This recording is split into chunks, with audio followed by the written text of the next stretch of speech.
Amb motiu del partit de Lliga Espanyol-Villarreal, el nostre equip de eSports s'enfrontava a l'equip groguet en un duel virtual de PlayStation a la sala de juntes de l'RCD Stadium.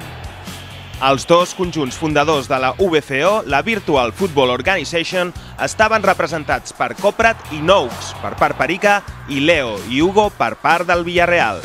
Primero, para un Perico estar aquí y tal, pues es un hecho bastante importante y bueno, que también valoren un poco lo que es el trabajo de los eSports, que tengan un apoyo tan grande como se puede dar ahora mismo, en este caso también trayendo gente de Villarreal y todo, pues es un hecho muy importante. El match ha estat seguit en directe per dos padrins de luxe, Raúl Tamudo i Marcos Sena, que també s'han animat a demostrar la seva qualitat als comandaments de la Play. Yo soy un desastre, no tengo ni idea, pero oye.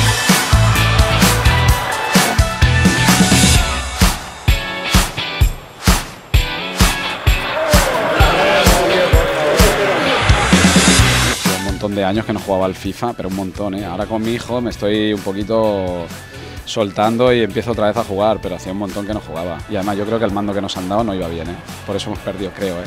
Yo no quiero decir nada. Bueno, de vez en cuando con mis hijos, que a mí no me gusta perder, desde luego, pero bueno, la verdad que fue un buen rato que hemos pasado aquí. Tampoc s'ho han volgut perdre els vicepresidents de l'Espanyol, Adolf Rousseau i Carlos García Pont, el conseller Mao Ye i els patrocinadors i representants dels dos clubs que han gaudit amb les habilitats dels jugadors. Es veurà positivament des del punt de vista que és una altra activitat al redor del futbol i que el que serveix és per fer que el futbol sigui encara més gran. Aquesta ha estat una iniciativa pionera per estimular i donar visibilitat als equips de futbol virtual que tant estan creixent.